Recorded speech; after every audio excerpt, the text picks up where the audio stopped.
Hello friends, कैसे हैं आप। आज हमें नोएडा एक्सटेंशन में और नोएडा एक्सटेंशन की आज हम बात करेंगे, किसी प्रोजेक्ट के बारे में नहीं बात करेंगे। आज हम टेक्नोलॉजी के बारे में बात करेंगे। आपने देखा होगा कि कंस्ट्रक्शंस की टेक्नोलॉजीज लगातार चेंजेस होती जा रही हैं। तो आज हमारा टॉपिक ही है कि सबसे पहले आप ये जो कंस्ट्रक्शन आप देख रहे हैं, इसमें ये ऐश ब्रिक का यूज़ किया गया है। ये देखिए, ये ऐश ब्रिक यूज़ की गई है, जो कि मान सकते हैं कि जो एनटीपीसी वगैरह में राख होती है या कई चीज़ों को मिला के ये बनाई जाती है।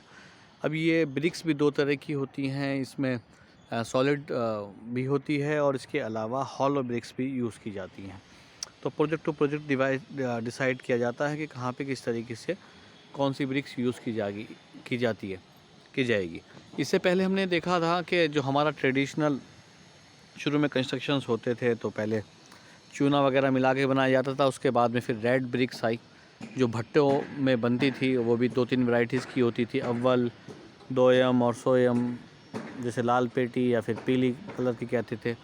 तो वो यूज़ हुई। उसके बाद में अब ये ऐश ब्रिक यूज़ होना शुरू हुई और अब नई टेक्नोलॉजी आ गई है, जिसे हम बोलते हैं मिवान टेक्नोलॉजी या माई वन कंस्ट्रक्शन, नॉर्मल भाषा में यूज़ किया जाता है। जो सामने टावर दिखाई दे रहे हैं, ये SKA ग्रीन आर्च के टावर हैं। ये जो बने हुए हैं, ये माई वन कंस्ट्रक्शंस पे बने हुए हैं। अब माई वन कंस्ट्रक्शन क्या होता है? माई वन कंस्ट्रक्शंस की अगर हम बात करें, तो माई वन कंस्ट्रक्शंस के अंदर जो है ब्रिक्स का यूज़ नहीं होता या कम से कम यूज़ होता है ब्रिक्स का। उसके जो कॉलम्स होते हैं, अभी हम बात करें पहले ऐश ब्रिक की, तो ऐश ब्रिक में क्या होता है कि जो अंदर के कॉलम्स होते हैं, जो सपोर्ट्स होती है, जैसे ये कॉलम दिखाई दे रहे हैं, ये सब RCC के होते हैं। आप ये देखिए, ये RCC के हैं, ये सारे सरिया है, फिर इसकी शटरिंग होती है, फिर इसके अंदर कंक्रीट पोर की जाती है और उसके बाद में ये कॉलम खड़े हो जाते हैं। लेकिन इसके अंदर जो वॉल का पार्टीशंस होता है, उस वॉल पार्टीशंस में हम ये ब्रिक यूज़ करते हैं, जो कि ऐश ब्रिक है। चाहे ये हॉलो हो या सॉलिड हो, वो अलग मैटर है। इससे पहले जो ज़्यादातर कंस्ट्रक्शन था, जो पुराना कंस्ट्रक्शन है, उसमें कॉलम बहुत कम हुआ करते थे और रेड ब्रिक पे ज़्यादा होती थी, जिसकी वजह से घर गिर भी जाया करते थे। लेकिन अब कॉलम जो है लोड शेयर कर लेते हैं, तो कॉलम का यूज़ है। अब बात करते हैं मीवान कंस्ट्रक्शन। मीवान कंस्ट्रक्शन, जो ये सामने टावर दिखाई दे रहे हैं, इसमें जो कॉलम्स होते हैं, वो कॉलम्स के कंस्ट्रक्शंस आगे बढ़ते चले जाते हैं और कॉलम के अलावा जो वाल होती है, उस वाल के कंस्ट्रक्शन भी RCC की होती है। यानी कि वाल पे शटरिंग लगाई जाती है, जो भी इलेक्ट्रिकल के या मैकेनिकल के कुछ पॉइंट्स होते हैं, वो वहाँ छोड़े जाते हैं और उसके बाद शटरिंग लगा के उसमें कंक्रीट पोर कर दी जाती है। तो दोनों के अपने अपने फ़ायदे होते हैं और अपने अपने नुकसान होते हैं। अगर आप कॉमनली भाषा में एक जनरल लेमैन की तरह बात करें हम, तो जो ऐश ब्रिक है, ऐश ब्रिक में मेंटेनेंस थोड़ी आसान हो जाती है कि अगर कोई एक्सेसरीज़ यानी कि इलेक्ट्रिकल और मैकेनिकल में कोई डैमेज हो गया है या कुछ मेंटेनेंस में कुछ दिक्कत आ गई है, पाइप ब्लॉक हो गया है या वायरिंग बर्स्ट हो गई थी, वायरिंग चेंज करानी है, तो कहीं उसको तोड़ना आसान होता है और तोड़ के उसको रिपेयर करना भी आसान होता है।